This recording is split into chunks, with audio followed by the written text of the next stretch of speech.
Good evening, everyone, and welcome to Northern Michigan University in Marquette, Michigan. NMU is located on the ancestral homelands of the Anishinaabe Three Fires Confederacy. Gitche Namebani Zebing is the traditional name of this area, now also called Marquette. For more information, visit the Center for Native American Studies website at nmu.edu/Native Americans. I would like to welcome everyone in our audience and live streaming at home this evening to WNMU-TV's Facing Suicide Town Hall. My name is Mike Settles. I am a local programs producer for WNMU, and I'm honored to be serving as your moderator this evening. In just a moment, I will provide a brief overview of this evening's program, but right now it is my pleasure to introduce the president of Northern Michigan University, Dr. Carrie Schuling.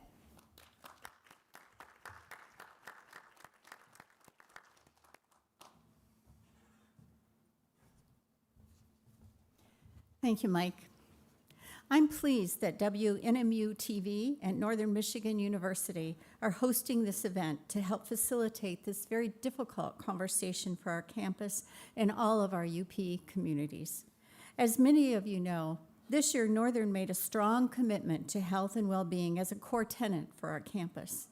Although NMU has had a variety of available health and well-being support services for years, the need for these services and related services has grown and changed significantly.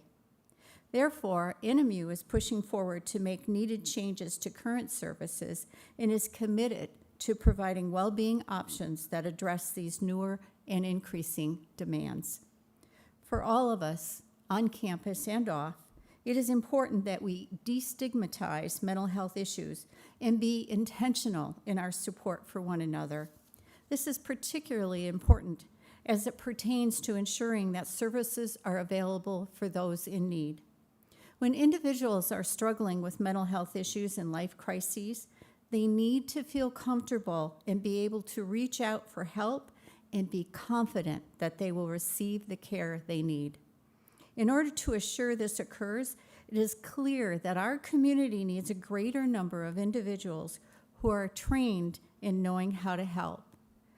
I believe as a community, we need to collaborate in order to meet this need. While we sometimes are quick to say suicide is never the right answer to an individual's crisis, unfortunately, to those in crisis, it too often seems like the only option. Tonight's discussion is a start to helping change that. It is a first step for several of us to empower ourselves to know how to best respond if we find ourselves in a position to help an individual whose mental health is negatively impacted. Tonight's event provides us, as a community, to have a big picture discussion about the services our community needs and to come up with creative ideas about how to address those needs, as well as discuss how we collectively can leverage our current services. Importantly, this conversation tonight is purposely meant to continue beyond tonight. I thank each of our expert panelists who will lead tonight's discussion, and to all of you here in person and those participating via the internet who are taking the time to get involved. Your participation is critical and very appreciated. Thank you, Mike. I turn it over to you to begin the program.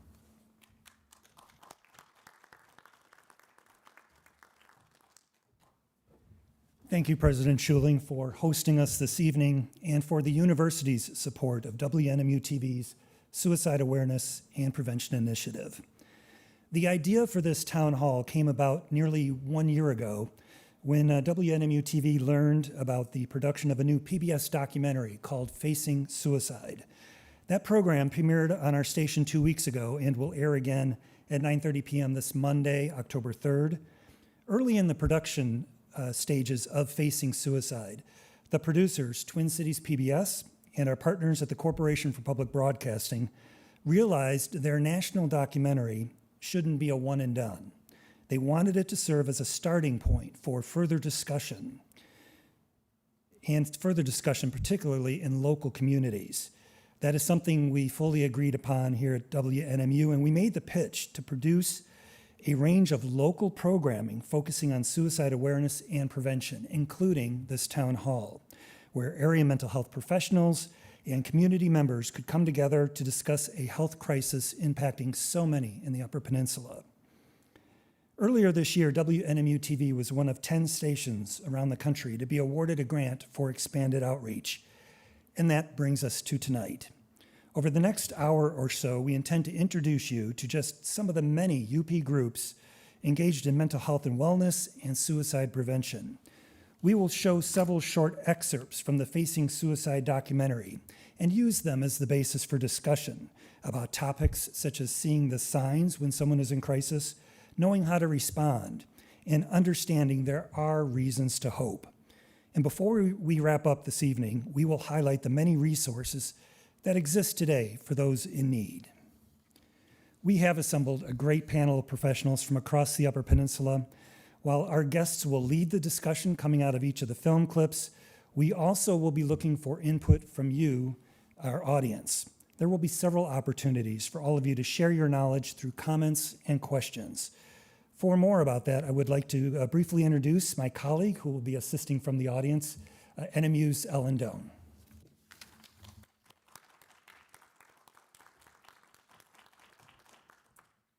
Thank you, Mike, and thank you, President Schuling, and thank you to all of our panelists. I am really happy to have each of you here today, and to our audience members, both in the room with us and online. We really appreciate you being here to be a part of this conversation and continue to impact the conversation across the UP. As Mike mentioned, when we started this grant process, our hope was to bring as many local organizations together from as many communities across the UP as we possibly could, and I think that we've succeeded in doing that. And this evening, I'm really looking forward to hearing from each of these community organizations, from each of the communities that they serve. As the moderator, I will be sort of walking around the audience, taking questions and offering opportunity for shared stories. And in doing that, I just invite you to be really mindful in your questions. This is a shared space, and the people in this space have all had varying degrees of experience with the topic of suicide. And so in your questions and in your shared stories, please just be mindful of that, and also be mindful of the fact that it is being live streamed. So you're not only sharing with those in the room, but with the internet as well. Also, we have someone on staff if you're feeling like you need immediate support. We have Jean Cooper from NMU's counseling services in the back of the room. So if it's something that you think you need to address at the moment, please just go ahead and excuse yourself and reach out to him, and he'll be there for support. If you're joining us online, we have several resources for support under the description of the video, and it will be provided in chat as well. So don't hesitate to reach out if you need it. With that, Mike, I'll turn it over to you. Thank you. Thank you, Ellen. In just a moment, we will go to the audience to see if there are any mental health professionals or organizations that would like to introduce themselves. If so, in the next couple of minutes, give Ellen a wave and she will get over to you with a microphone. For the moment, I would like to have our panelists at the front table each take a minute to introduce themselves, the organizations they represent, who they serve, and why they felt it was important to be part of this town hall this evening. Let's begin with Kristine Martens from one of our longest serving organizations in the Upper Peninsula, Dial Help. Thank you, Mike. So hello, my name is Kristine Martens. I'm from Dial Help, and I'm representing the crisis line that serves all counties of the Upper Peninsula. And like Mike said, we've been here a long time. We've been open since about 1971. And what brought you all the way from Houghton tonight? So, well, I was invited, so that was really nice. Thank you. Thank you for coming. Yes. And I thought it was really important to be representing an agency that does offer crisis services to anyone in the Upper Peninsula across all 15 counties. Thank you, Chrissy. Next to Chrissy is Christina Hartline with NMU's Counseling and Consultation Services. Good evening, everybody. I'm a licensed clinical psychologist. I've been at Northern's Counseling Center for 7 years now. And at the Counseling Center, we serve the NMU student body. So we provide individual and group counseling for NMU students.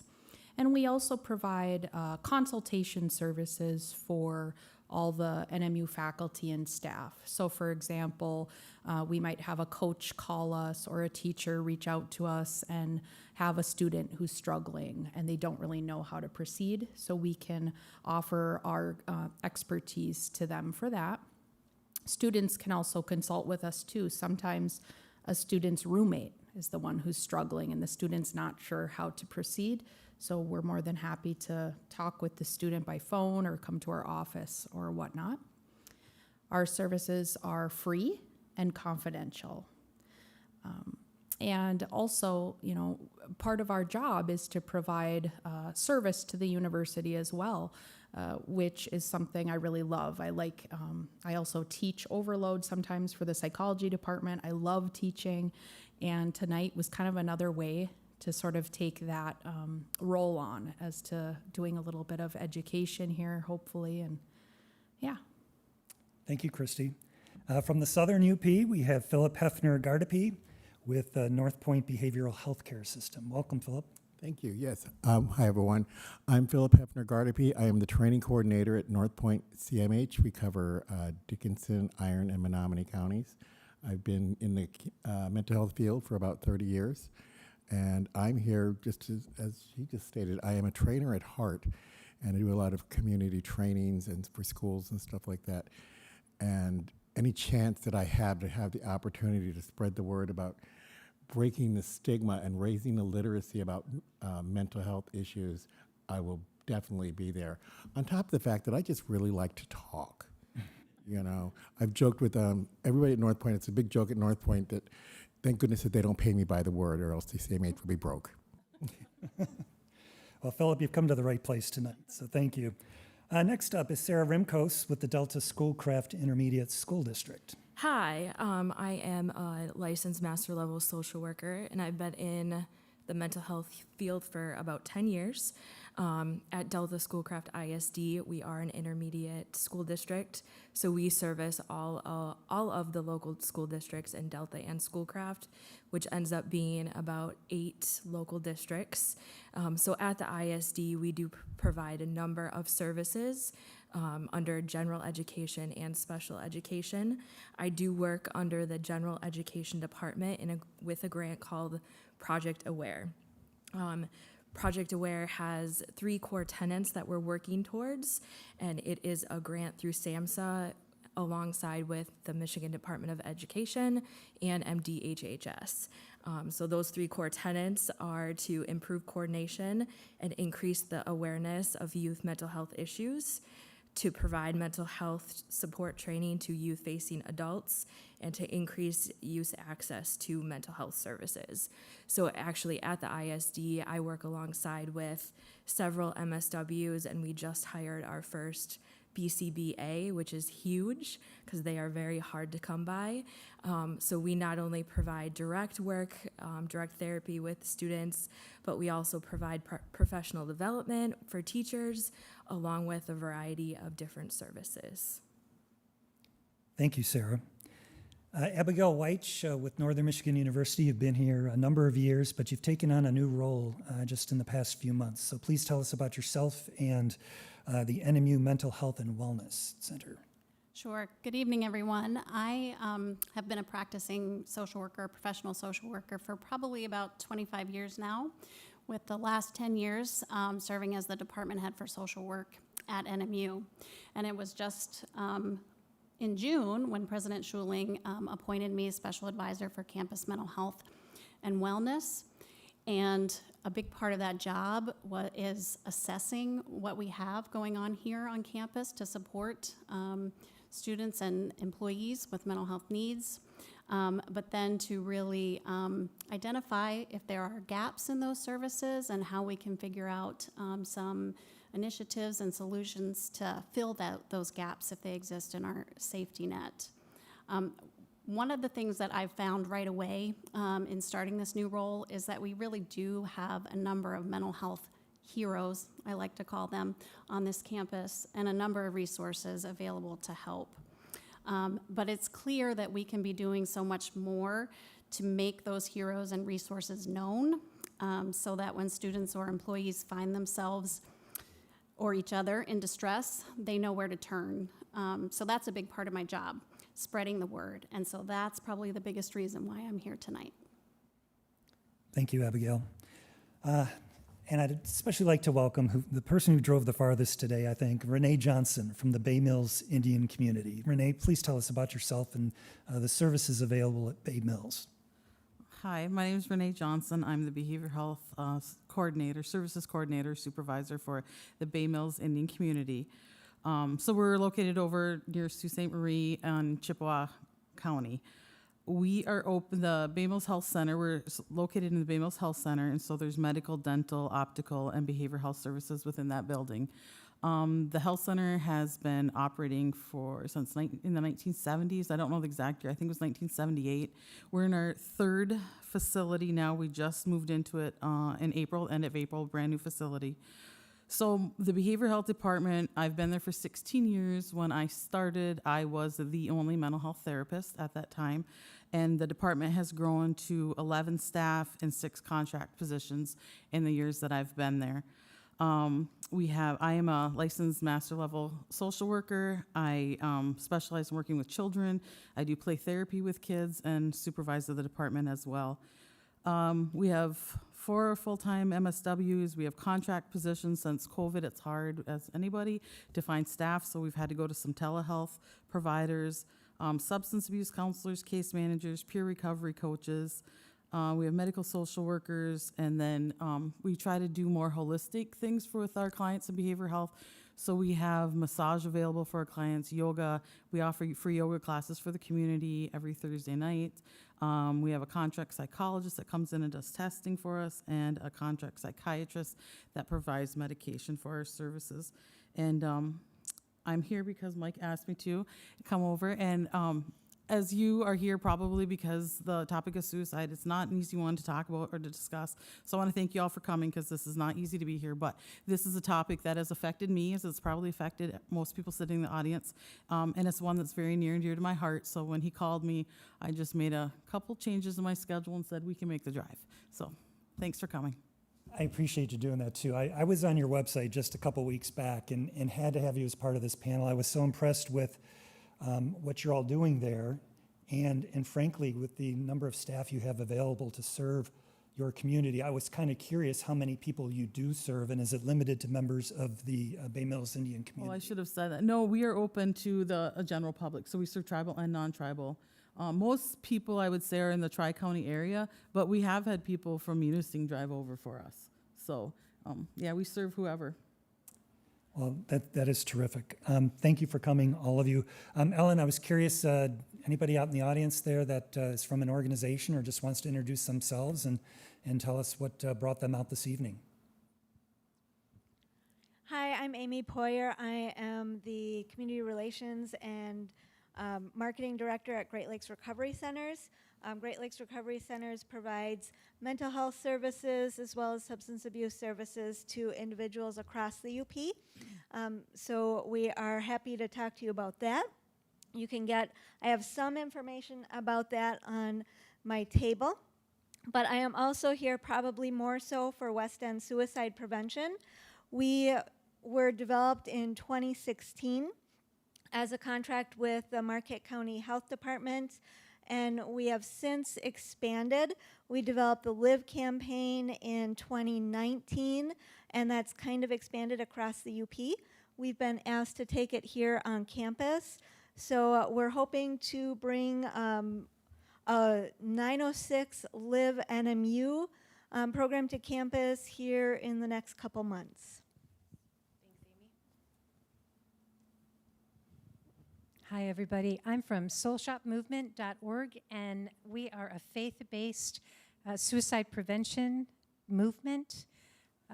It was developed by a man who was a pastor, and in his community, there were a number of suicides, and so he became a suicide prevention trainer and noticed in his trainings that no one from faith communities were showing up at the training.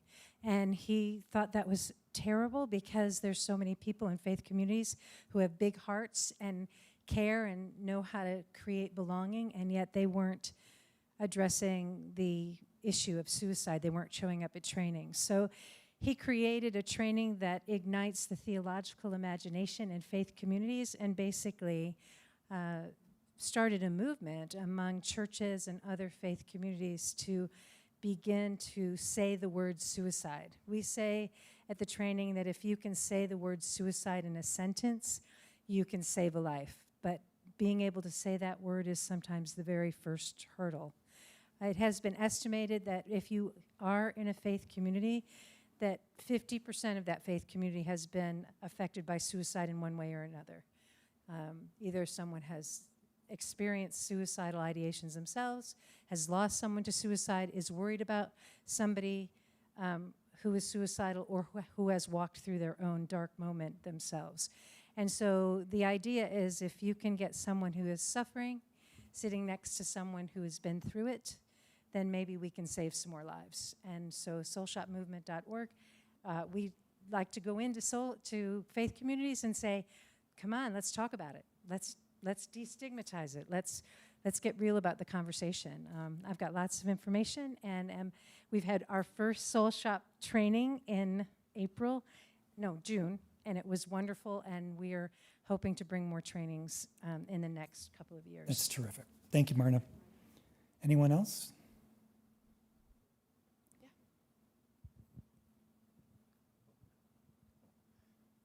Hello, my name is James Gallant, and I founded the Marquette County Suicide Prevention Coalition in 2013. And I'd just like to share with you saying the research that I found is that there's several things that people can use as an icebreaker to talk to somebody that might be struggling. And one is to say, tell them that there's no future in suicide. So then it's like circular logic, and it stops that circular logic to say that after suicide, there's no future for that person. And they have to consider that. And then to remind them that they're valued members of the community, and that remind them of things that are important to them in their life, family, pets, or sunrise, or whatever it may be, to give them some connectedness in the community. And that's what I found in my research. Thank you, Jim. Thank you. Anyone else? Well, should anyone question whether suicide is a public health crisis in this country, a few statistics from the documentary provide a sobering answer. Suicide rates in the United States have been on the rise since 1999. About 47,000 people per year die by suicide. That's well over 100 people per day.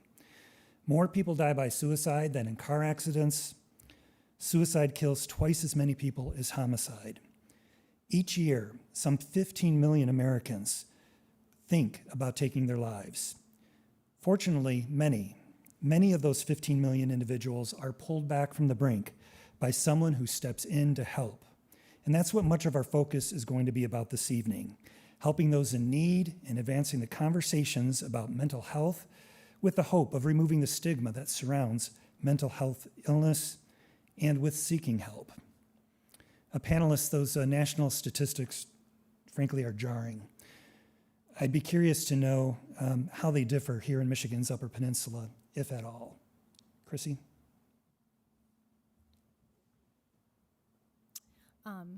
I don't really have numbers for the Upper Peninsula, but I can say just from experience answering a crisis line, we're not that different than the national average. We do have a lot of people in the Upper Michigan that are thinking about suicide, and we do have people that do die by suicide in Upper Michigan.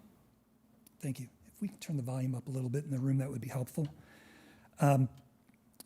Philip, again, we know there are particular communities, rural communities and Native American communities and others that have higher rates of suicide. Again, this was talked about extensively in the documentary. What has been your experience here in the Upper Peninsula in the many years that you've been serving here? We're seeing lots and lots of younger adults. Unfortunately, in Dickinson County a number of years ago, from May 29th to October 1st, there were 9 attempts and 8 completions, all men between the ages of 15 to 17. And it rocked the community, and we ended up having public forums, meeting people. We were meeting teenagers in one part of town and parents in the other part of town as we're trying to come together and come together as a community to help people understand what this is about. Because no one wanted to talk about the word suicide. It's just, we need to break that stigma and raise the literacy about it. And that's what I know all of us up here are doing. And you out in the, that's why we're all here. Like the lady said down there, Miss Renee said, we've all been affected somehow, and that's why we're here. Well, if folks have not had the opportunity to watch the Facing Suicide program, I would urge you to do so. It not only tells the stories of some really remarkable individuals, it also provides the latest scientific knowledge with regard to the brain and serotonin neurons and how it all relates to those who may be at increased risk of suicide. As mentioned, WNMU-TV will air Facing Suicide again on Monday evening, and it is available for streaming through our website at WNMU-TV.nmu.edu. Our first clip from the documentary is called Seeing the Signs, Recognizing When Someone is in Crisis and May Be Suicidal. There are often some pretty clear indicators to watch for. Let's take a look at this 4-minute clip about seeing the signs.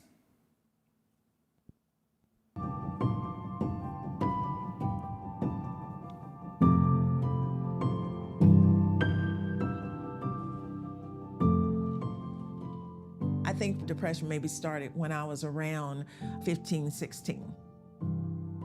I thought about suicide more than one time. 2 times where I actually had a plan, and 2 times where I seriously thought about this would be the best way for me. It is so pretty out here. Fonda Bryant was suffering from depression, and her family was worried.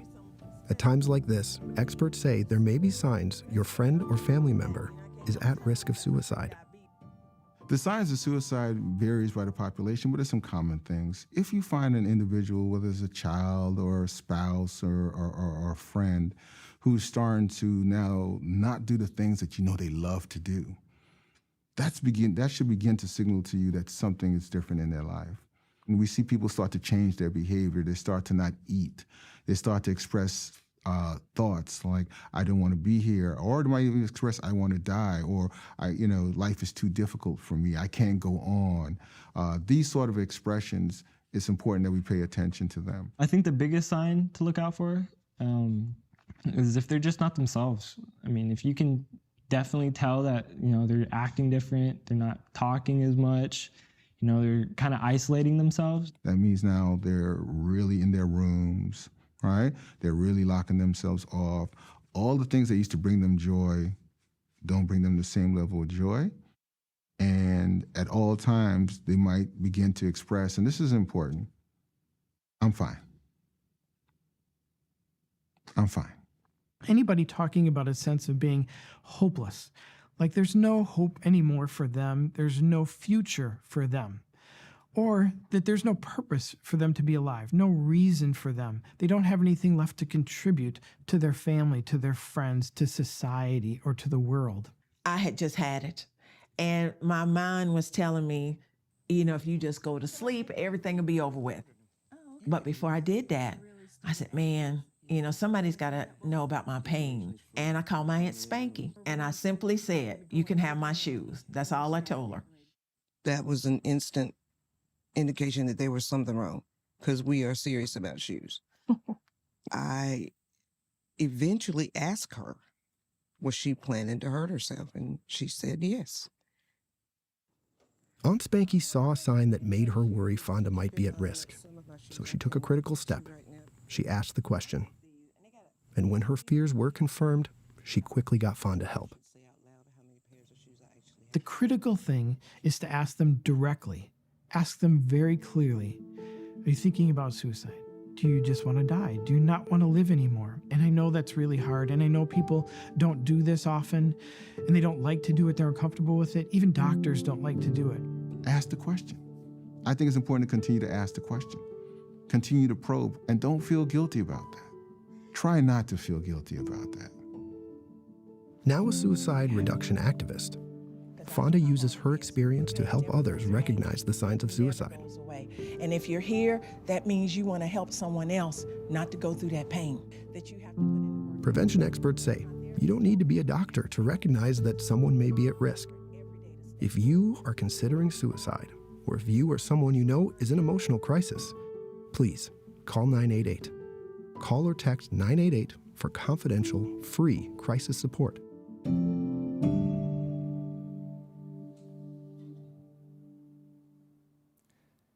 Panel, I wondered if the signs are always that clear and that obvious.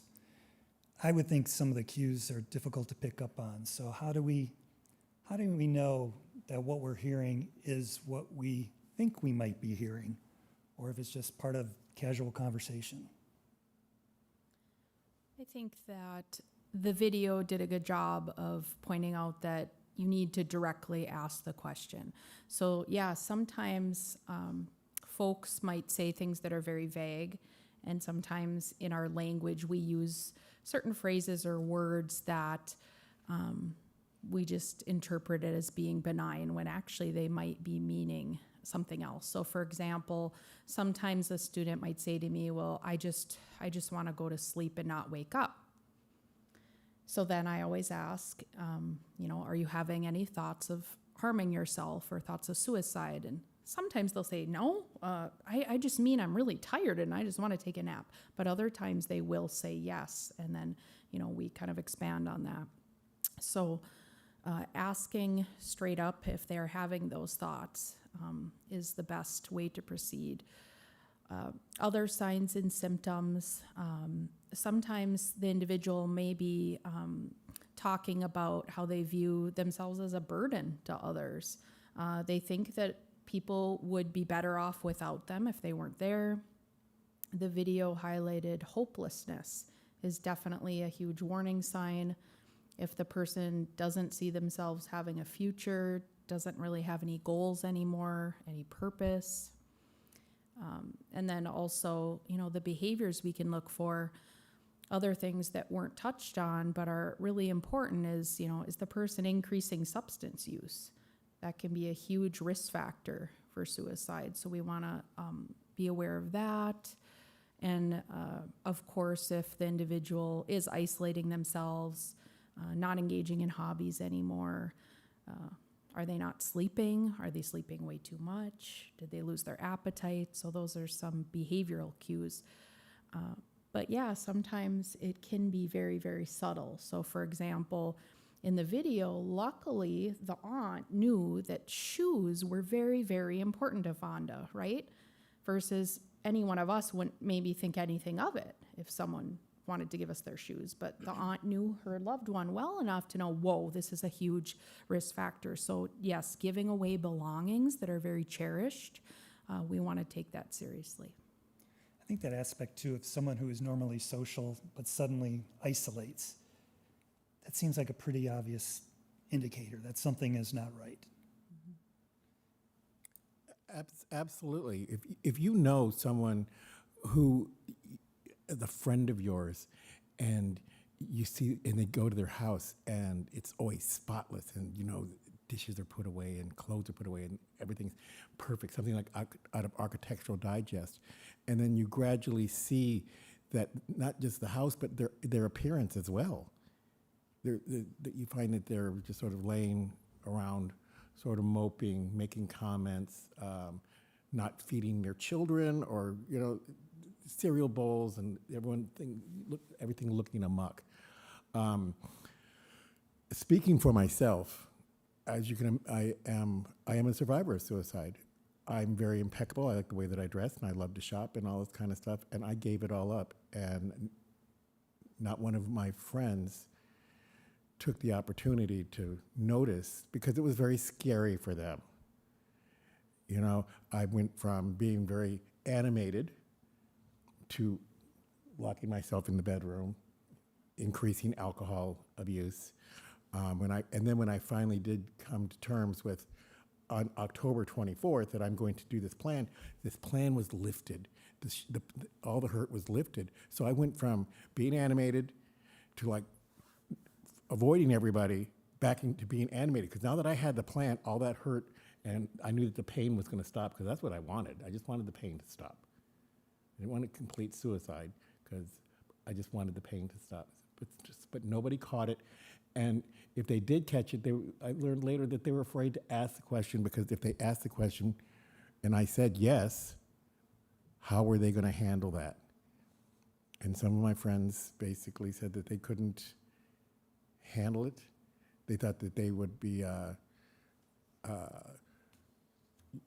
well, we never thought that you complete suicide, because in the Catholic faith, you can't do that. You're going to go to hell. So they didn't even know how to approach that then and there.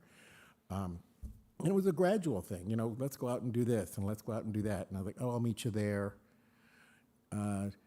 Yeah, okay, we're going to your favorite restaurant. I remember this distinctly. We're going to your favorite restaurant. And I can actually remember saying, oh, shoot, you know what? I just opened a yogurt. I think I'm in for the night. He was like, really? You just opened a yogurt? I was like, it's the good kind with the fruit on the bottom. I'm good. And they just, okay.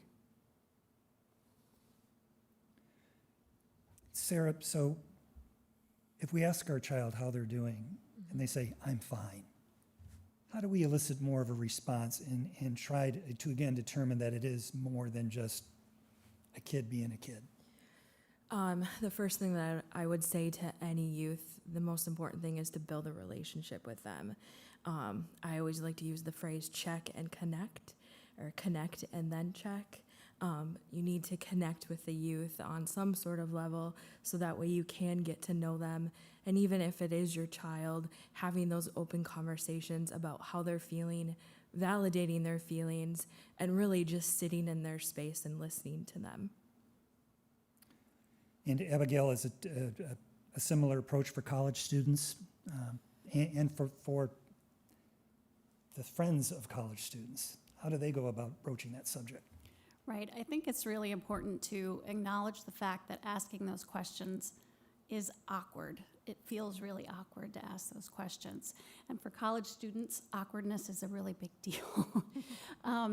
But what's paramount is the safety of your friends, and taking that sort of being willing to move through that awkwardness and ask the questions so that you can have a conversation and so that you can listen and provide support and know whether or not there needs to be further steps taken far outweighs sort of that feeling of awkwardness. And Renee, I think my takeaway from that was, as they mentioned in the clip, you don't need to be a doctor to pick up on these signs. No, and another sign I was going to mention is for kids and adults too, but really a big thing with kids is peers. So that's one thing to ask about. Like if you notice that they're pulling back from their peers, or maybe they're having issues with peers, like to just check in with them, like how are you doing with that, you know, where you at? And if you have concerns and you're not comfortable asking that question yourself, you can go to the schools and have someone ask it. You know, someone like me at Crisis Center, we can ask those questions and kind of weed that out for parents if they're having a difficult time with it. Is there anybody in the audience that has a question or a comment about seeing the signs? Yes, sir. Let me get Ellen over there with the mic. I did some coaching, and so you're in a different kind of position with as an adult compared to the kids and trying to connect with them. So you're not always in a spot where you mentioned connect and then check, you know. So you see things, but everybody's coming from a different family background, so it's not a little different than your own. So how do you get through that awkwardness of making that inquiry? Because you see something wrong or you see that behavioral change, but how do you break through that? I mean, as a coach, you see the need and you want to help, but you don't feel like you're connected. So any pointers? I would try to be as direct as possible.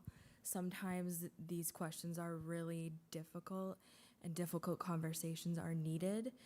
And maybe just sitting in that awkwardness with them, because they're probably feeling really awkward too. And by you asking, that's going to show them that you're noticing these changes that maybe other people aren't noticing. So just kind of sitting in that space. The the fact that, if you just even acknowledge the fact that you've noticed that, using those I statements is so important. Acknowledge the fact that you're seeing the differences, and even reminding them sometimes of the gifts that they bring. Maybe they're not feeling it, but it's like, you look a little stressed, and some people, when they're stressed like this, they think about hurting themselves or completing suicide. Are you having those thoughts? That could be in a roundabout way. The fact that you're using your presence as a coach and being right there and asking them, that's a huge part. Just using our presence and being right there for the person and using the gifts that we have, the presence and the words to ask, if you can actually find those words.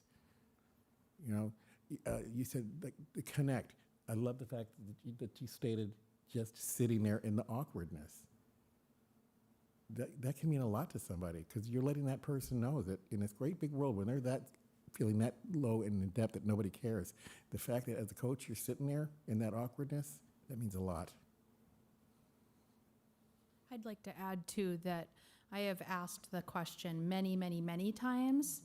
I've been licensed working in the mental health field for over 10 years, and so far haven't had one person get mad at me when I ask them that question. So it's, if you don't feel like you know the person that well yet, you haven't connected, you could even say, I know that we don't know each other that well yet, but I have noticed that you seem to be a little bit different lately, and I just find myself wondering, how are you feeling? Are you doing okay? Does it ever get so bad that you wish, that you were dead? You could approach it that way. Well, this conversation about the question actually leads us into the second film clip. So you ask the question, are you thinking about harming yourself? And the answer comes back as yes. Then what? Or what if the answer is no? Do you just move on? Our second clip has more about that important question and knowing how to respond when someone is in crisis. Let's take a look.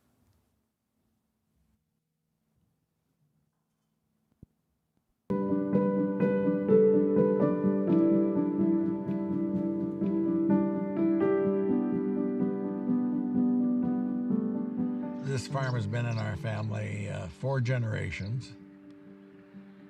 Farming, at least from my generation, was a lifestyle, and you had failed if you lost the farm. During the farm crisis of the 1980s, Dave Betker's clinical depression and other factors led him to think seriously about taking his own life. And I looked around that morning and I said, I'll never see this place again. That was the low of my life. And I just remember yelling to myself, I've got to have some help. I've got to have some help. According to prevention experts, knowing how to respond to a suicidal crisis can save lives. They agree that people talking about suicide should not be left alone.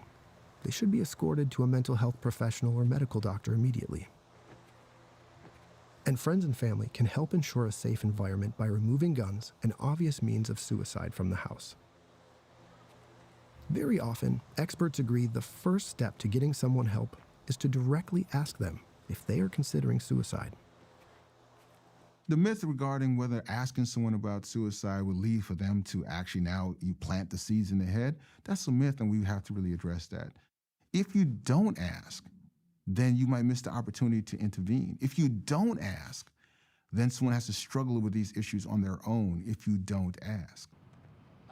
Most people who think about suicide never try to take their own life.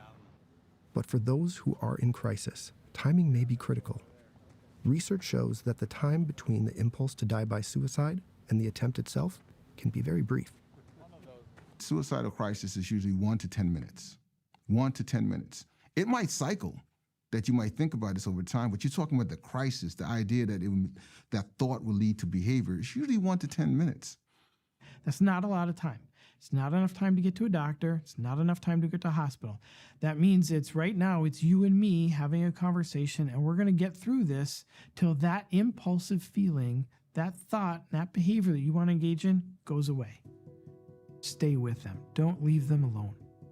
Dave's wife, Nancy, was very worried. so she called neighbor and psychologist Mike Roseman. Hello, this is Mike Roseman. And she said, "Can you come right over and help me?" Mike hurried over to help. We found a way for him to get into the hospital immediately for evaluation, and he remained there for several days of treatment. This morning, we're going to talk a little bit about your well-being. Mike specializes in farmer mental health, and he often speaks to families about the risk of suicide in their community. While rural communities often don't have enough mental health practitioners, doctors and therapists like Mike can make a difference, and so can friends and family. I'm retired from farming now. We have 16 grandchildren and 2 great-grandchildren. Yeah, it's a blessing. If you are considering suicide, or if you or someone you know is in emotional crisis, please call 988. Call or text 988 for confidential, free crisis support. So I've heard what you've all said about the question, but it still seems like it would be the most difficult thing possible to bring up. Like it would almost be by asking it that you've acknowledged that there is a very real, potentially deadly situation before us, or that perhaps you might be planting the seed, that raising the issue might cause someone to act out. Seed's already there. It's already in their mind. You're not planting the seed, it's already there. To ask that question might startle them into thinking, like, oh, he asked the question. That's a good thing. That's such one of the biggest myths, and I think that we can all agree on. Asking the question is going to plant the seed in their mind. They're already thinking about it. That seed is planted. We need to break that thought process, like that gentleman said, to break up that and let them know in this world that one person cared enough to ask the question. We have a question in the audience. So with like breaking that thought process of planting the seed, like I've experienced that. My freshman year of high school went to my administrators in my district and said, we need more resources because I had a friend who had just attempted. And I was told that they would not be opening any sort of like counseling group or any sort of talking space for fear that we would plant that seed and somebody would go home and complete suicide. And I'm just kind of wondering what your suggestions would be for administrators and future educators like myself. How do we combat that sort of mindset, and what are steps that administration can take? Because we actually ended up having 4 in the district the following year without having that service available and without anybody ever talking about it. So the seed was already planted, as you said, but what would your suggestions be? Well, I'll take that one. So there are certain school districts with administrators that aren't necessarily, that have that frame of mind, and I'm really sorry that was your experience. I would go to the community mental health centers and try to have them advocate on their, to go to the administrators, go above them to the board of directors. Most districts here in Michigan have an EUP or an ISD above them, which also they have meetings with all of the administrators, all the superintendents. We try to go into the schools whenever possible and offer support whenever any type of crisis. Or any type of, there was a car accident, there was a house fire, there was, anything that happens in the schools and they feel like they need support, we try to go in there so like we become somebody that people see, and it's not like, it's normal for us to go in there. And then I also think by asking the question more, by all of us asking the question, it starts to take that stigma away.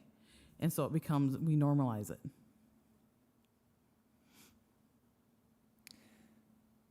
I'm not clear as to when a crisis becomes time critical. How does one determine that a suicidal crisis is just that and it's time to respond to it, and quickly? You need to ask them.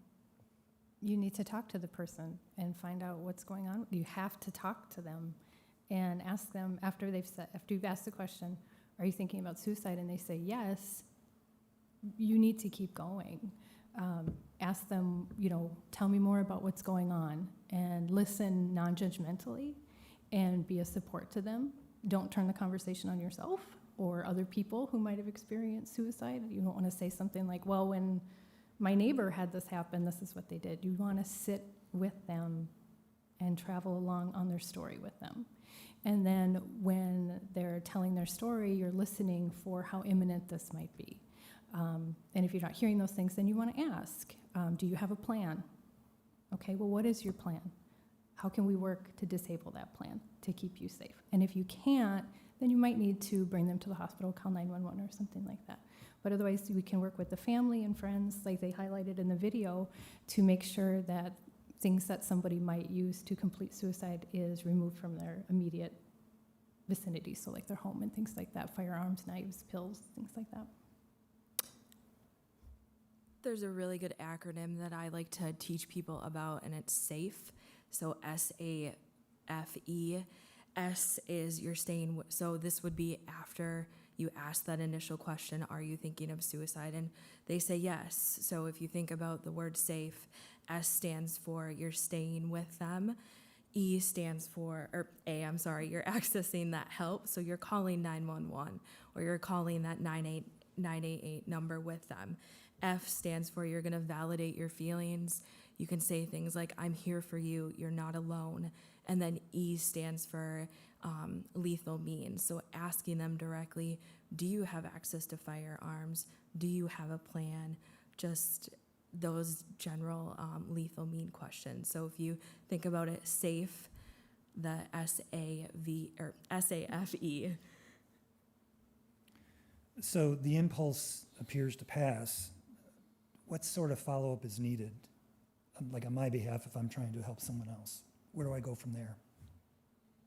Well, I think if you're feeling like you're kind of in over your head, I think what Kristine said before, and you can also call a crisis line, you can call 988, hand the phone over to somebody who might have a little more training and a little more expertise that can work on a solid safety plan and work to keep the person safe for now and maybe help determine if, this might still be a crisis and they do need more help. Philip, you mentioned it earlier and it's kind of stayed with me. Don't be afraid to put it out on the table. Absolutely. Just be as frank as you can and as direct as you can. And that actually they may receive that in a positive way. Absolutely. So many people try to skirt the issue. They might be asking, it's like, now you're not thinking about doing something stupid now, are you? If they're thinking about completing suicide, that's not stupid. So you're probably going to get the answer of, no, I'm not. When you're reaching out to that person, again, using your presence and your words, it's more than just reaching out your arm and just saying, stay with me and be with me and all this kind of stuff. It's reaching out to them, even with your eyes and letting them, because our eyes can communicate so much as well too, doesn't it? Our eyes can say so much. I mean, those of you who are mothers in the room, you could stop your child in their tracks with looking at their kids with the eyes. But let your eyes be caring and just be there for that person. And if there's I don't want you bothering me, leave me alone and all that kind of stuff, I can't leave you alone because I'm worried about you. And here are the options. We can call the crisis line. Or I can take you to the emergency room. Or we can have maybe somebody come out here to help us. And if they don't like any of those things, like, well, I'm really worried about you, I need to call the ambulance or call 911 or something like that, because we're not going anywhere. One thing I'd like to add too is that once you ask the question and if they say yes, it's okay if you feel like, okay, this is the point where this is beyond my expertise, because unless you are in the mental health field, you are not expected to know then how to do a suicide risk assessment and determine, not at all. So you've asked the question. Next step is just persuade them to get help and then refer them to help. That's a popular suicide training we do is question, persuade, refer. It's QPR training and it's evidence-based. So I like that because I don't want folks to think that they're expected to know what to do with that once they get the answer, right? You shouldn't put that on yourselves. So your best bet then is to persuade them to get help and then, kind of do the warm handoff, whether it be to a crisis line or going to the ER or whatnot. I know we have a number of QPR trainers. Is that something that is available to all of us, or do you need to be in the profession to take advantage of that? It's a gatekeeper training. I don't know who you all have trained in Marquette, but it's available to anyone in the community, even teenagers on up. Yep, so QPR, think of the acronym CPR. Who can be trained to do CPR? Anyone, yeah. So QPR is the same idea. In the video, they said, this crisis, maybe there's not time to get them evaluated. So you're it. So QPR, you're doing your question, then you're persuading them to get help, and then helping them get help. So anybody can get that training. I'm a QPR trainer. We also have various trainers in the community. I know Sarah Derwin, she's with Marquette County Health Department. She's amazing. She's actually going to be doing a training on campus, right? This Thursday, here at the Northern Center at 3 o'clock in the afternoon. Is that open to all students and public, or? It's open to anyone who wants to participate. Yeah, so awesome training. It's only about an hour and a half long. So I'd encourage you to participate in that, or if anybody ever had interest in bringing in a QPR trainer for if you're at your workplace or your school or whatnot, let us know. I would be happy to do it. I know Sarah's done so many of these and she just rocks at it. So let us know. Thank you. Question? So in the age that we are in right now with technology of having Snapchat, texting, and all of those things, I think you kind of have an idea of where I'm going. Sometimes you ask that question through a text and you get a response, and sometimes it feels like you're not as making of an effect as you can through like social media like that. Is there any advice of like what's going to be the best way of going through? Because I know I've experienced it and some of my friends have too. So I don't know if that's the best way to frame a question. I've done a lot of the work in text because I answer crisis lines. So through texting and instant messaging, it takes a lot longer in texting and instant messaging to get through this conversation than it does when we're face to face or even when we're talking on the phone. So I think we lose some nuance through texting and instant messaging. So we generally spend a little more time making sure I really understood what the person just texted me. So they might text me something and I'm like, okay, I think what you're telling me is, was I right about that? Am I tracking with you? And I do more check-ins when I do one of these interventions over text or instant messaging. And also providing other support. 988 also has text and instant message, so does Dial Help. And a lot of other crisis lines do too. It does seem like that texting can be so difficult to sit there and wait for the response. And it may take a little while, and then you're like, well, geez, what's going on? Or there's no response. So I would think whenever possible, that face-to-face interaction would be the most beneficial. Well, I prefer it because I'm old, but a lot of young people prefer texting and instant messaging. And, well, golly, if it's the only way someone's going to tell me what's really going on in their life, I'm going to sit with them and I'm going to go through it through text messaging. And if you, like we've said before, if you're in over your head or something, you can also give them that number for more than national numbers or Dial Help, and we can take over that text conversation because we want to meet people where they're at. If you can't tell me on the phone talking, we're going to text. That's a great question. Thank you for that. Our final clip from Facing Suicide, the documentary, provides reasons to hope. As you will hear, lives can be saved when we step in to help, both as individuals and as a community. Let's learn more about reasons to hope.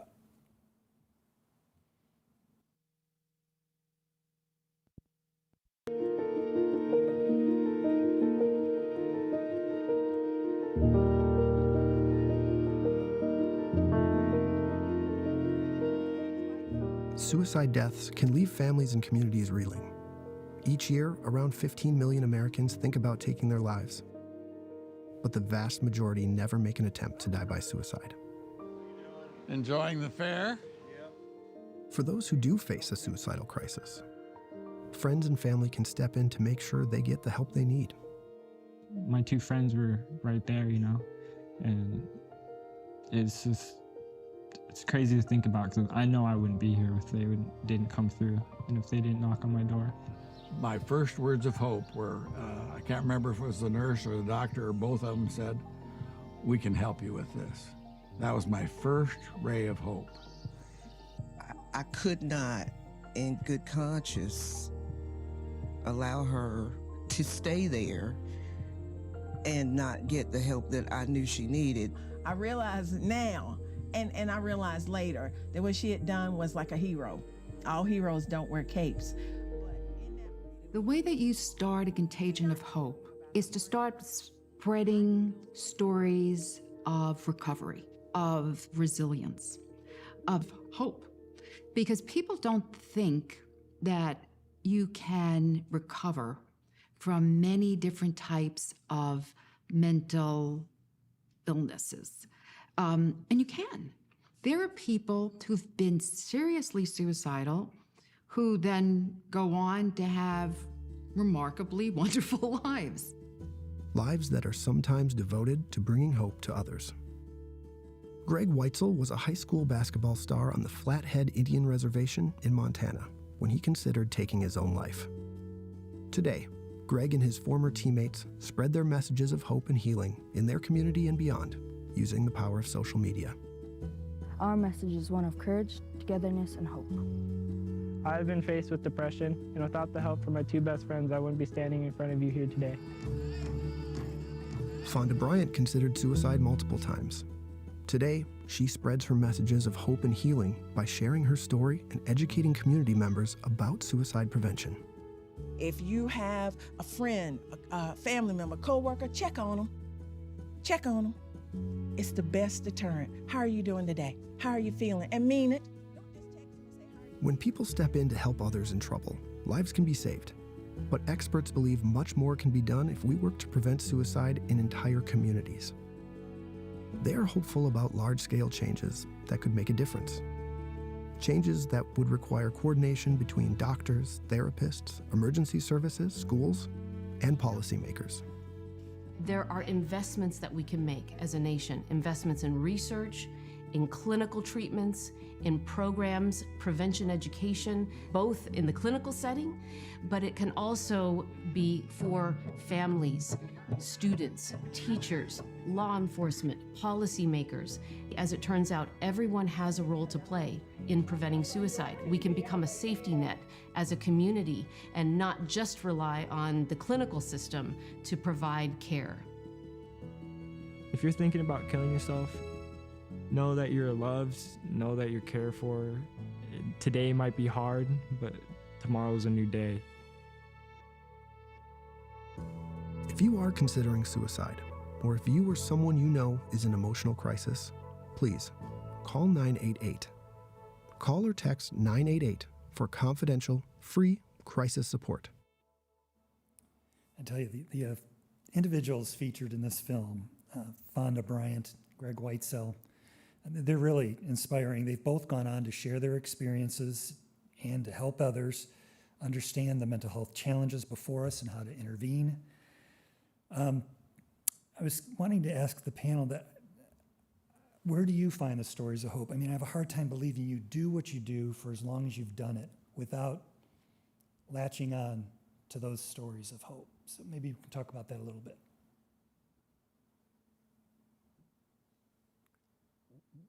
One of the first things that really caught me a number of years ago, was a gentleman who actually said to me, I didn't know that recovery was possible because no one ever told me that.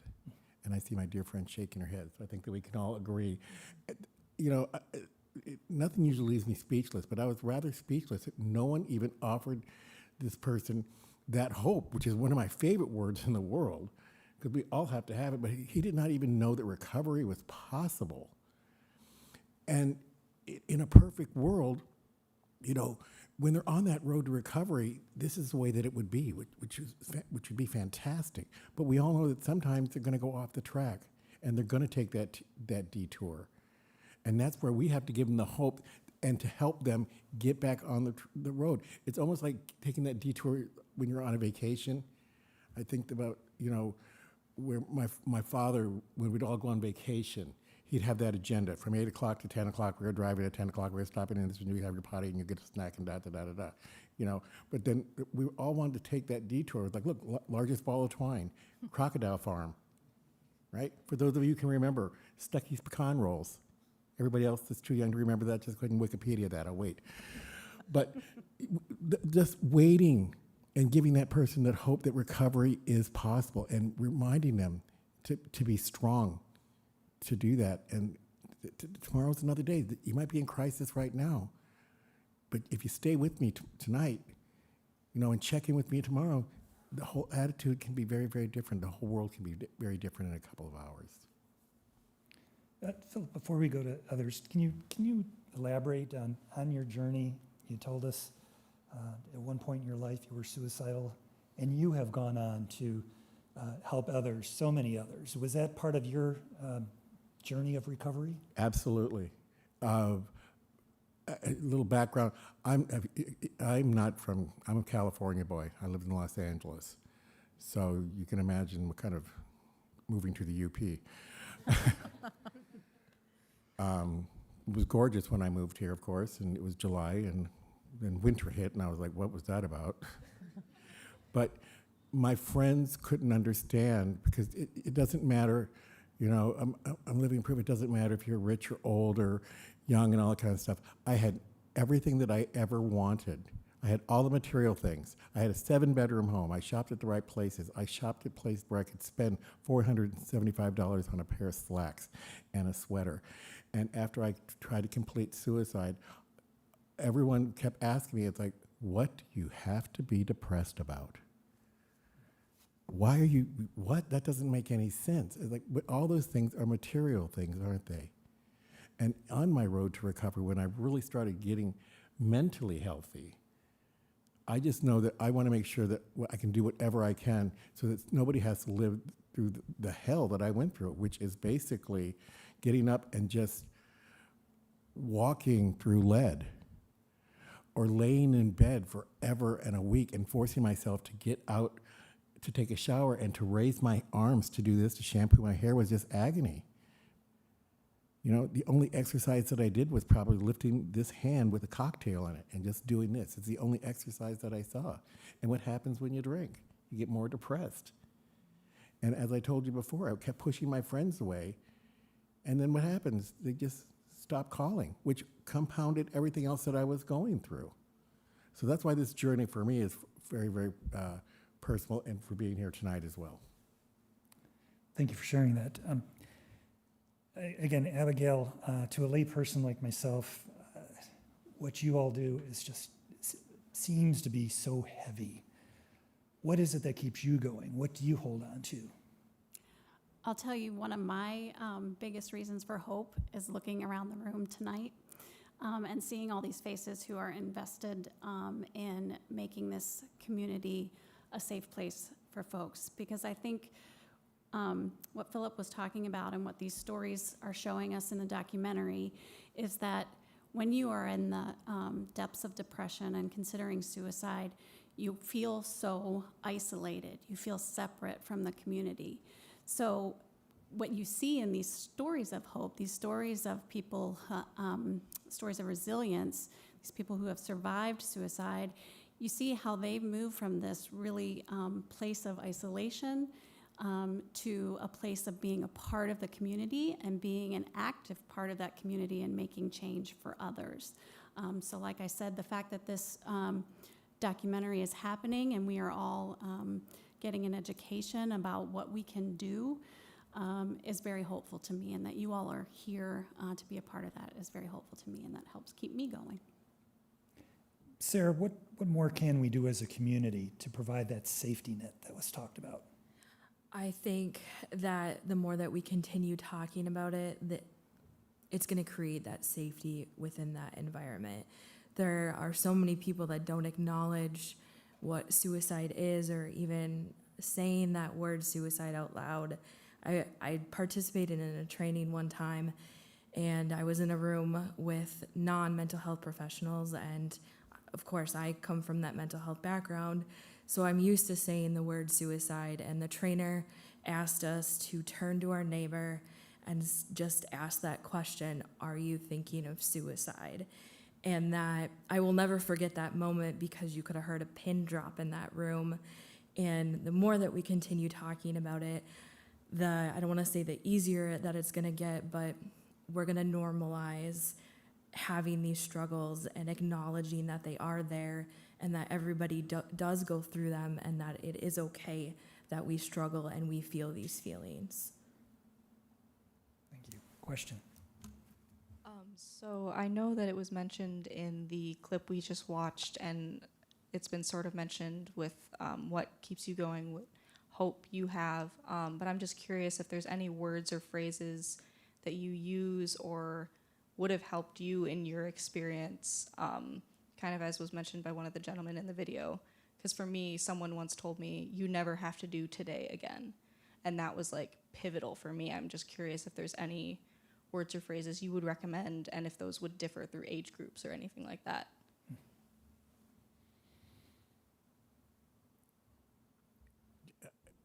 There's so many phrases. It's just reminding somebody to be here tomorrow. Check in with me. Asking somebody to make that contract with you. I'm worried about you. Let them know that they're not alone. I mean, what's the statistics? 1 in how many people are diagnosed with a mental illness? Depending on which report you listen to, it's like 1 in 4 or 1 in 5. So if somebody's suicidal, let them know that you're not alone. It's like, you're not alone. 1 in 5 people have a mental illness. And people don't, because of the stigma associated with mental illness, you've got people who don't even want to admit that they're mentally ill because it's a curse to the family name or whatever. I think back to, I have a relative that was back in the day, she was actually in the institution, and I can remember as a kid, and the adults in the room whispering to each other that we're gonna go see, I can't say the person's name, but I'll just say, we're gonna go see Amy this weekend. Do you wanna go? And as a kid, I'm like, I wanna go. Where's she at? Well, you can't go there because it's a special hospital. I was like, what happened to her? She get run over by a combine, and all this kind of stuff. But nobody wanted to say the word. And I was sharing with Mike earlier. I was at a friend service, and we all knew that he died by suicide, but nobody was saying it in the room. How he must have suffered by himself, and he must have suffered this. But no, I was like, no one would dare say the word suicide because it was so stigmatizing. And that's what we need to do. We need to break the cycle of that. And I think that's why we're here. I like that idea of finding your own mantra, that really what you're doing there is it's kind of a self-soothing statement for you that was really meaningful and it made sense to you. So what you could do is you could say, I have this mantra, I'm never going to have to do today again. I'm wondering, if you had to think of something that really uplifts you, what would that be? And helping them create their own. And they can use yours if they want to, right? But a lot of the times people will create their own, and that's what's going to mean the most to them.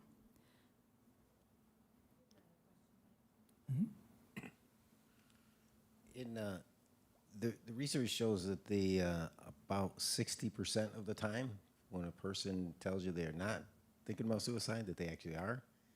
And I think that probably part of that is because of the part about abruptly saying straight to "are you," and then it puts it on them immediately, that might elicit the no, automatically.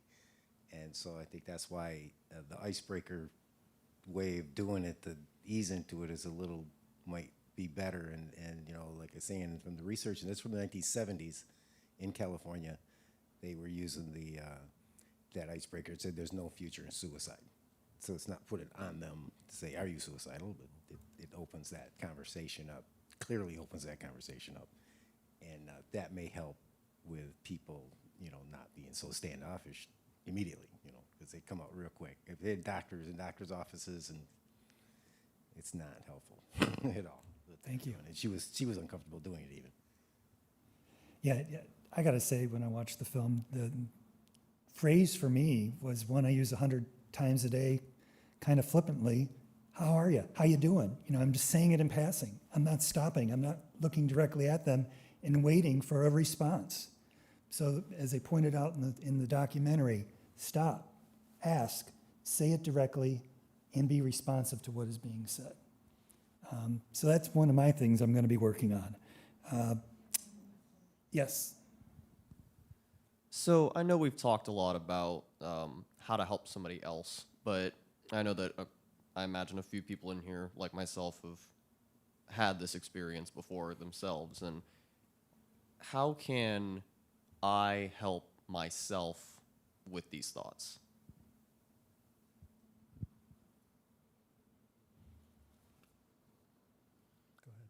I don't think it's that's a big weight to put on yourself unless, are you trained in the mental health field?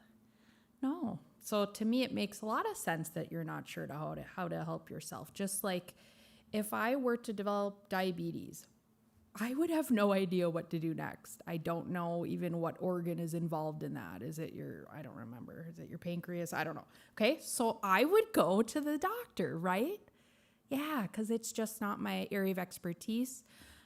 So it's help seeking. And, you know, maybe if you don't feel comfortable or just aren't ready to see a counselor, sometimes folks will feel a lot more comfortable going to their physician first. They've been to the physician for other things. It's just a little bit more comfortable. You could talk to your physician about it. But yeah, not putting that on yourself to deal with it alone is key. And letting at least a couple people who are close to you know, because bearing that weight alone can be very excruciating. Yes. So I just wanted to talk about one point earlier that Philip made when we were talking about like looking for signs of suicide. One of the things that you mentioned was that when you came up with your plan, you were really happy because now it's like there's a plan put in place. A lot of times when it's like someone is in a really bad state and all of a sudden they flip and there isn't necessarily, you know, something that would make them change like that.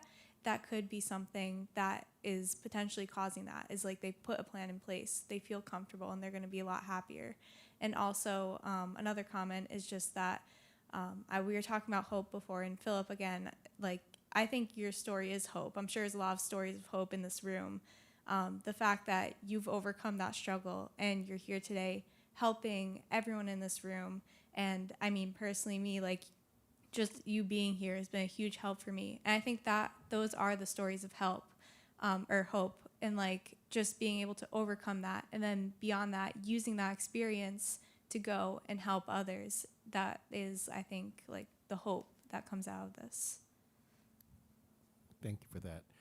That I'm glad that that you got that. I got to tell you, I've got some family members that are absolutely embarrassed, and they have said to me, "You actually talk about this in front of others? Do you use our last name?" I was like, "Yeah." I'm going to start putting it in neon now. I'm going to start giving you the address. And then there was a gentleman over here too. Okay. I am someone who has depression, and sometimes when I feel alone, I've learned that like just getting up and taking a shower has really helped me. Like, I feel like I can get through the day and I don't feel like helpless, I guess. So I like just motivating myself to get up, at least taking a shower really just helps me, and it makes me want to do other stuff for the rest of the day and maybe even the rest of the week. Just doing one thing. Finding those gifts. We all have gifts. Just finding that one gift that you can do. Some of us might be able to, some of us might cook, some of us might scrap, some of us, do art and all that kind of stuff. Get out of bed, encourage your friends to, and all we can do, of course, is encourage, but have them get out and do something that they want to do. Right? I love that suggestion of the shower to just help change that frame of mind. Yeah. It's good. Thank you for that. Thank you all for being here tonight. It's been a great discussion and everybody participating. I had a experience with someone close to me and needed to get them some help. And our first connection that we hooked up with, you know, I thought, okay, I made an effort, and as I followed up, I don't think that was a good connection with the person that we found, and so we kept making that effort and finding somebody else, which turned out to be a physician. So my comment is, you know, make sure that it is the right person that's, you know, giving the person that needs help the help that they need. Absolutely. If you're not connecting to your therapist or your doctor, keep moving until you find the person that is right for you. And because if you don't have that connection, you're just spinning your wheels, and you're not getting the help that you need. And that's okay. I mean, we all don't have, you know, there was a few times that we didn't connect, and I was like, you know what? Like, I'm sure you're very good at what you do, but you're just not, and you know, so don't take this personally. And I think that's a really important role for the friends to play, the friends and family and loved ones to play, because when you're depressed, everything does take a lot of effort. That's why it's important to think about those small steps. So being diligent, like you said, and following up and being willing to be the person to make the effort on behalf of someone else is an invaluable role to play.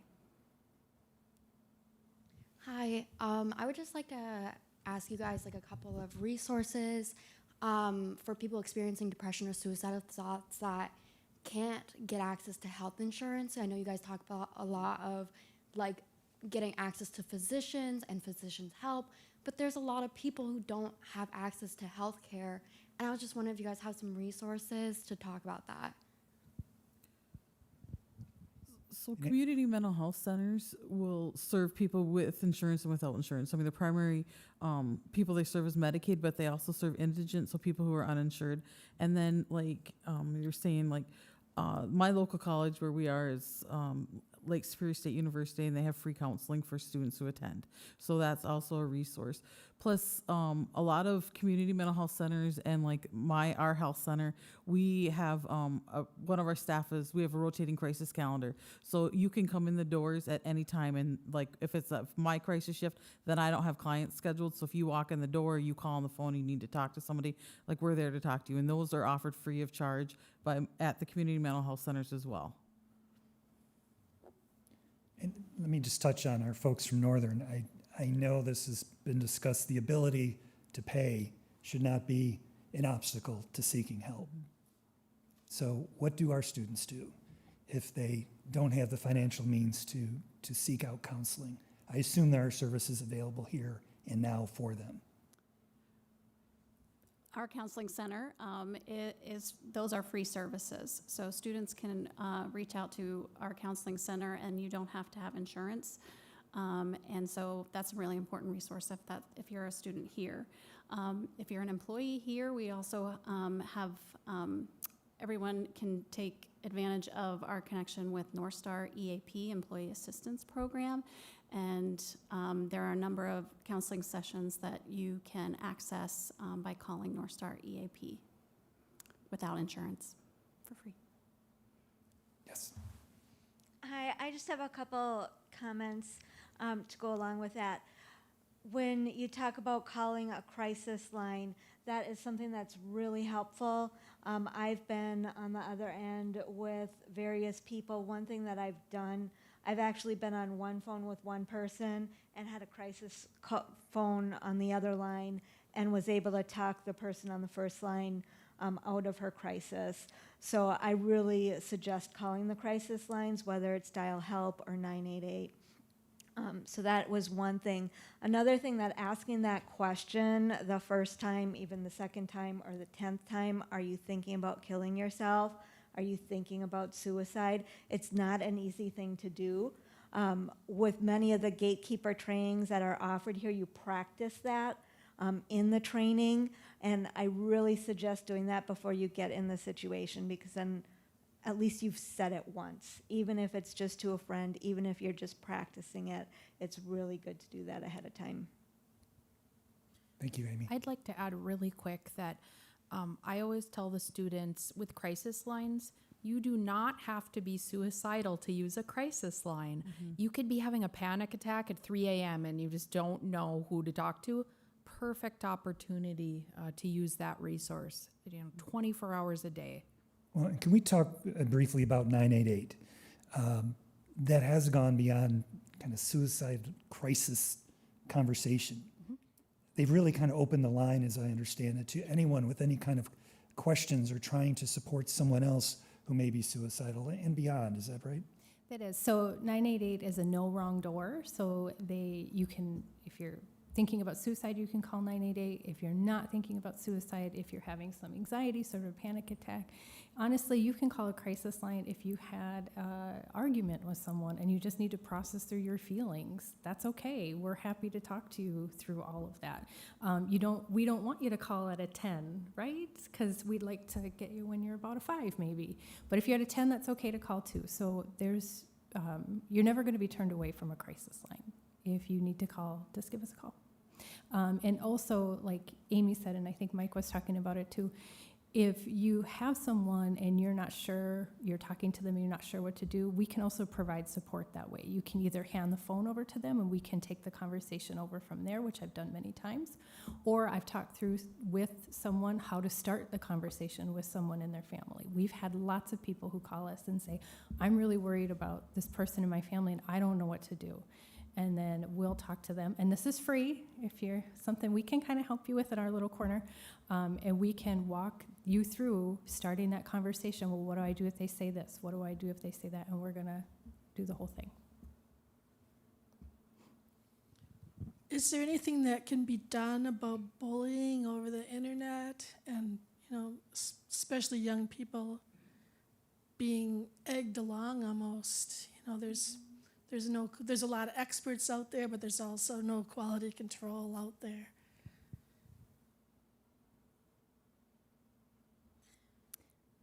So the internet is a cesspool, right? Like there's not a lot of good things that happen on the internet, and there's some wonderful things that happen on the internet.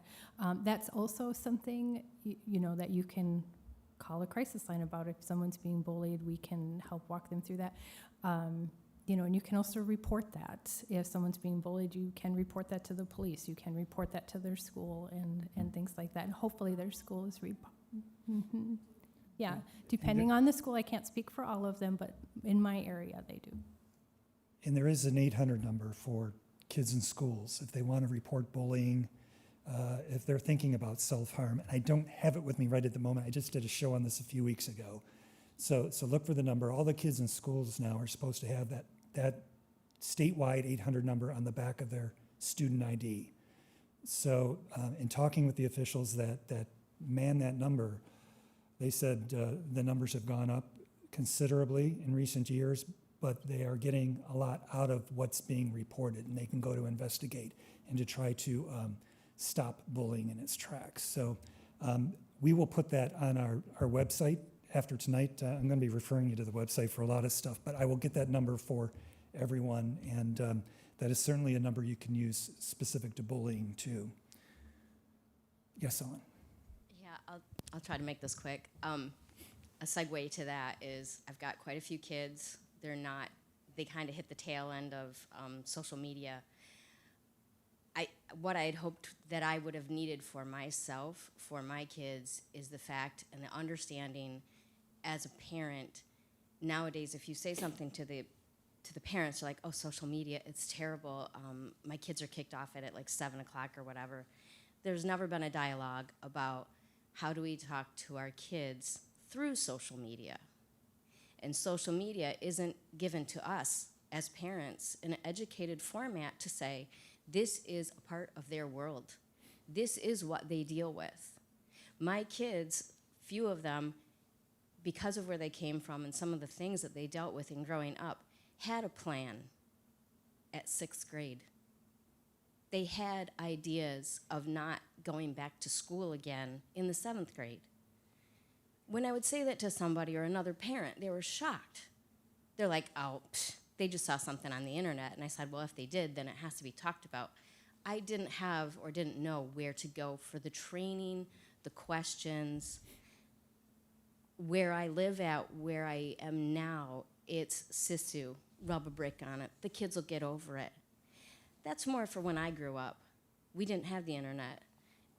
I need to be educated and understand how to help my kids navigate this time, how to navigate bullies, how to reach out and find more productive things to help them in their moments of crisis.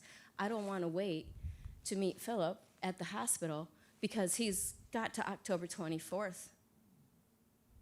I need to know who my kids are. I need to know who my kid is going to reach out to text. And I need that kid to be able to contact me via Snapchat. I did not want to do Snapchat. I got contacted through Snapchat in a crisis, thank God. So my kids know that I'm on there. They know I'm not staring at them. I'm not following them. I don't track them. But their friends know how to get hold of me. I'm trying to find out more ways in which to reach them and their friends. And I want to talk about shame. I wanted to ask Philip about shame because I don't know about this. When you are idealizing it, when you have your plan, when you think about suicide, everybody talks about stigma. I want to know what the shame is with that because I feel shame as a parent that I can't help. I feel shame as a parent that I can't help a friend. I feel shame as a parent that I didn't recognize the signs. I feel shame as a human being for not taking that extra moment after school to see something that I saw in somebody, or putting that responsibility on teachers that deal with 30 and 40 kids every hour. I want better training for parents, and I want it to start early, and I know that's a district by district, but I'd like to start that conversation here. Every year we have more and more suicide attempts in this area, in the UP, and I think we can change it. I think that brings up the question, what can we do as individuals to advocate for additional services here? So I heard you mention Sisu. Would you be from my area, any chance, up in Houghton? Oh, okay.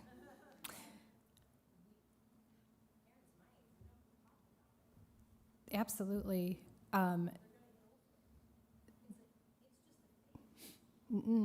No. Just as an aside, we have a child advocacy center at Dalhoup, and I'm one of the forensic interviewers, so I talk to children all the time about how they're being exploited online. In my area, I can say in the Houghton area, we are bringing up a training specifically for parents, specifically about social media with registered or certified trainers, I should say. Look for more information about that if you'd like to attend that. We are trying to work with other partners to offer it UP-wide because that is sorely, sorely needed.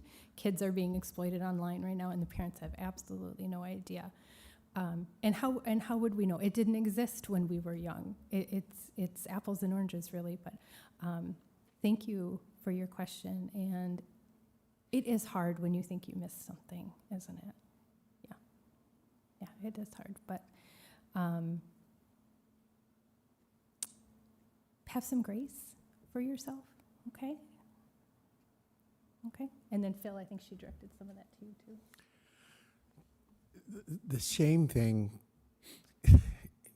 try not to do it. I mean, it's hard to say because, you want to protect. I know that my parents want to protect me. I'm 60 years old, and my mom still freaks out if there's a phone call at 2 o'clock in the morning. Oh my God, did he do it again? And she's always going to have that. And I can reassure her for the rest of for the rest of her life that it's not going to happen. She felt very, very guilty as well because she said that she couldn't protect me from the bullies. Okay, grew up in a very small town, very, very small town, and this is a lot, this is pretty animated, and being openly gay in a community of 2,500 people in farmland, southern Illinois, that you saw on the farm kind of thing, that does not happen. And so there was a lot of bullying, nothing compared to what's going on right now. But she was always very fearful, very shameful. And even my mother's Filipino. So in that Asian culture, mental illness. So even when we were growing up and we were talking about the relative that was on my dad's side of the family, she had, she would say, "You just remember that's your dad's side of the family. It's not mine." And it's like, and she didn't mean to be mean, but it was something that they don't talk about. And if she understood it, she probably wouldn't have said half of the things that she said to me growing up and other relatives and things like that. So really, like she said, allow yourself some grace, forgive yourself, and don't you're doing the best you can. Parents didn't come up with a manual, and get trained. You talked about this training. You talked about QPR. There's mental health first aid that's being offered. It's another great course, and there's another trainer in the room that that I've had to share, had the pleasure of sharing, doing the trainings with. There's ASIST training that you do. These are all trained. I'm trained in QPR. I'm trained in mental health first aid. I was trained in ASIST training, but there's trainings out there. So let's get together and talk about it. Let's get together and bring these to the forefront. I want to see QPR training. This is how we do it. We start right here with this small group right now. Keep asking about it. That's how it's gonna happen. I always wanted to get on Oprah, so I kept telling my friends, everyone write to Oprah and say, we want to see Philip Hefner Gardapi on her show. She's going to get bombarded. It's like, who is this person? I've got hundreds of thousands of things to see this person. So we've got to find this person. Of course, it never happened, but at least there's that hope, right? Yes. I just wanted to bring this up for folks who might be interested as we've started kind of talking about bullying. There is an event happening through the Peter White Library on October 4th as a part of their community conversations programming about bullying abuse prevention. It's 7 p.m. October 4th for anybody who might be interested. Check out their website and stuff like that. It's supposed to be a really great program. It's Dr. Amanda Nickerson, I believe. She's a director at University of Buffalo and well known in that subject. So for anybody who would be interested, that's happening. Thank you for that. Well, we've heard so much about the shortage of services, mental health services, particularly in rural areas such as ours. But I hope what we've shown this evening is there's a wealth of resources that exist today throughout the Upper Peninsula. I do want to thank our panel and everyone in the audience for sharing their knowledge and experiences. While I feel like we've just skimmed the surface on some of these topics, it was great to start the discussion in this town hall format. Much like the producers of Facing Suicide, we do not want to see this as a one-and-done event. Through various means at WNMU-TV, we will continue to advance conversations about suicide awareness and prevention. By the way, we will continue this discussion this weekend on WNMU's Media Meet program. My guests will include representatives from West End Suicide Prevention, the North Care Network, and Aspirus Behavioral Health, and more.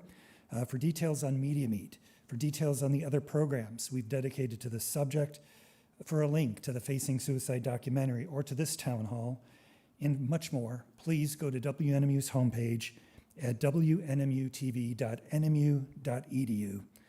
And finally, that number that we should share with everyone, 988.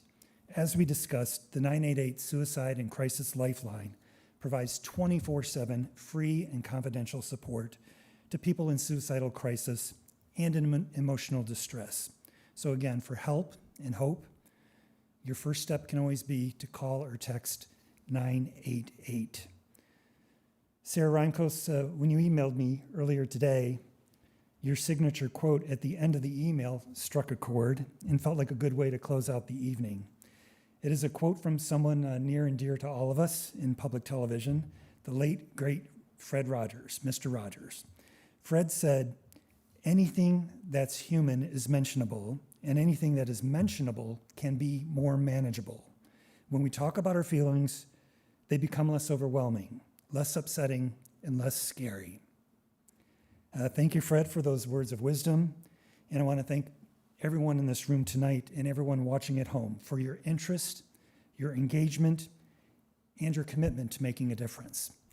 From Northern Michigan University, good night.